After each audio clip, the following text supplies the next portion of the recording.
Welcome to some new r/malicious compliance stories, where people comply to the letter but not the spirit of a request. I hope you had a great day. Thanks for all the likes and comments on the last video.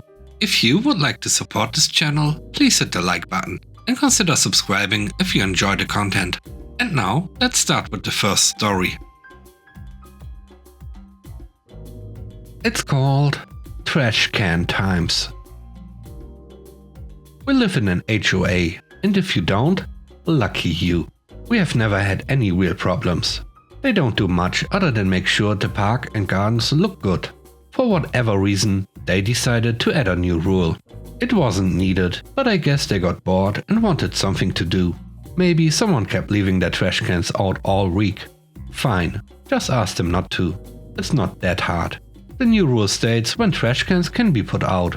They can't be out before 6 AM on Wednesdays and must be put back before 6 PM the same day. This is obviously stupid and has a few problems. First of all, some people use a different company.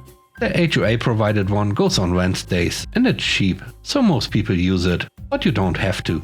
Some people have theirs go Monday or Tuesday. Also, a lot of people here work in the medical field and just aren't home during those times. So no one is there to put out or bring in cans. A few of us got together on how to comply, but be annoying about it. We decided to comply with their set times as best we can. Take it out at 6 when a lot of us go to work or go for a morning walk, and take it back in at 6 since most of us are home. Some of us help by taking other bins to the street if they are at work. But when it is time to take out the trash, do it as loud as possible. The bin has wheels? Drag it. Get it to the street, make sure it's firmly placed on the street. Need to take out another bag? Slap it in there and let the lid slam shut. For those who have trash go out on other days, comply with the times, but do it on your trash day. Then also put them out on Wednesday as required. If you can, leave trash in them and leave the lid open so it will bake in the sun all day. Yes, it did smell like hot trash. That's the point. After 3 weeks of this, an email was sent out. The rule was thrown out, and we were all simply asked to put out and take in our cans within a reasonable amount of time, preferably on trash day. Was it really that hard to ask nicely? Why not just address whoever was the problem? Know that, because an HOA rule was changed, a lawyer was paid to look over it before it could be updated. That means the stupid rule cost every resident money. Anyhow, we are already planning on voting out one member of the board, who we know is the problem come the summer election. The next story is called Incompetent Manager. I recently resigned from a toxic workplace as a data analyst at a startup. It was promising at the start, but not long after I noticed many red flags, including the fact that my manager had absolutely no data analysis or management experience prior to being promoted. How can you manage analysts without knowing basic Excel functions? I ignored those red flags and trusted her leadership because I lacked the company's goals. Little did I know this would be the worst decision ever. I basically did all the work for the team for the whole year I was there. When I ran the numbers for reporting and analysis of team performance, she always asked me to dump it down so she can present it to high-level management. I thought everything was going well, because I only got good feedback from her and the rest of the team. About a month ago, a coworker who I don't get along with made a complaint about me, which was absolutely untrue. The manager believed it without investigating, and all of a sudden I was placed on a performance improvement plan. It is used by managers to address underperformance and start a documentation process, usually used as a first step to fire someone or phase them out. She spouted all types of lies to HR, and when I refuted those claims with written evidence, they doubled down and started gaslighting me. I refused to sign and was threatened with termination, so I complied and started building a case against them. I knew she was doing the plan to terminate me, as she looked for internal candidates to replace me in secret because she was dumb enough to set the meeting up beside me. Once I signed my contract for a new job, I did basically screw all and started working from home. Before my resignation, she asked me to do some reporting for her, so I ran the numbers and sent her the raw data. I told her where the files were located and that she can analyze the data and make the presentation herself. Since she is the data analyst manager, she should know how to do it. She tried reporting me for that, but it ultimately backfired because they asked her if the work that I did was actually wrong, and was forced to admit she didn't know what she was looking at. Everything else in the team was questioned, and I believe they are now being audited by an external investigator. Credibility destroyed. I am now working for a manager who is competent and has clear goals for the team, but that was a hell of a ride. It's a small win against toxic management, but a win is a win.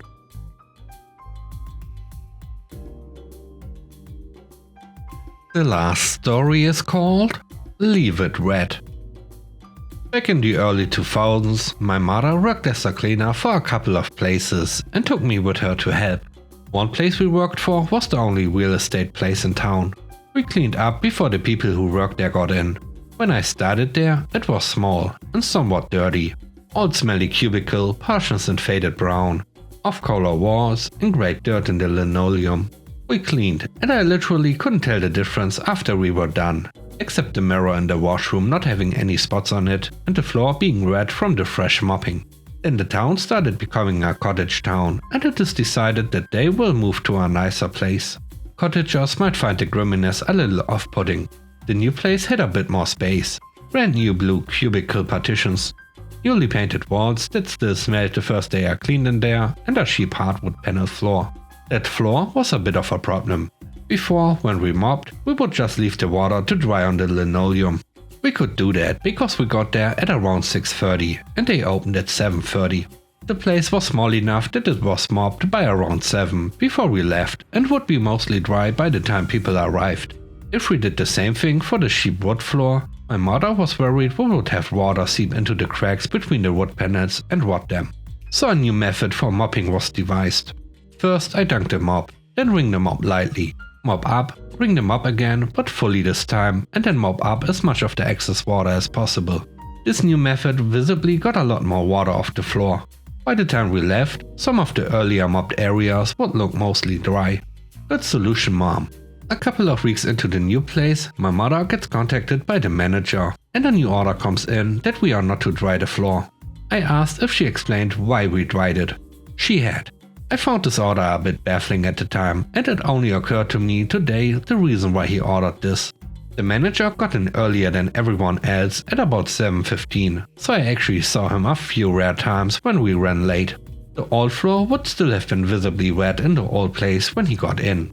The new floor was now dry when he got in. Ipso facto, we must have decided to skip mopping to leave early. Even though I didn't understand at the time that he thought we weren't doing our job, I, of course, found this new order stupid. I thought, he wants the floors wet when he gets in? Fine. I did the mopping while my mom cleaned the washroom because I was a young strapping lad and she was mom, so I did what she said. I now had a standing order from the boss to leave a red floor, and so I was gonna be sopping. From that day forth, not only did I not dry the floor, I now didn't even wring the mop after dunking it. I dipped it in the water and just let water slop off of the mop as I pulled it directly out of the bucket. There was no way this was gonna dry before he got in. Probably not for an hour after he got in either. 2 weeks after I started doing this, lo and behold, the wood paneling is already starting to separate at the seams. That is accumulating between tiles. It proves impossible to remove. I was a bit shocked at the time at how fast that had happened. 4 weeks into the new mopping routine, the floor was rotting. It was apparently a very cheap fiberboard with a paper-thin plastic wood grain pattern on it. I would have guessed a laminate wood grain on top of semi-waterproof fiberboard. The floor now had visible divots and lines, where the plastic paper sank into the deteriorating wood underneath. This trapped dirt in them as well. How classy. The floor, not even 2 months after they had moved into the new place, was even worse than the old beat-up linoleum one. At this point I asked my mother if we should start drying the floor. And wouldn't you know it, she had already asked. The answer was no. Leave it wet. Baffling. We cleaned there for another month or so.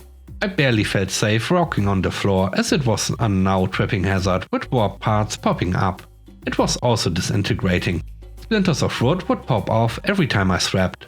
The floor now had the dubious distinction of being the worst floor I had seen in a place.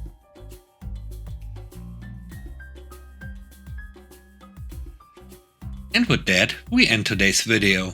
Let me know what you think about the stories. On a scale of 1 to 10, how would you rate the stories in today's video? I hope you enjoyed the video. If you like what I do and want to support me, please subscribe and hit the like button. I hope you have a great day. Stay safe. Bye bye.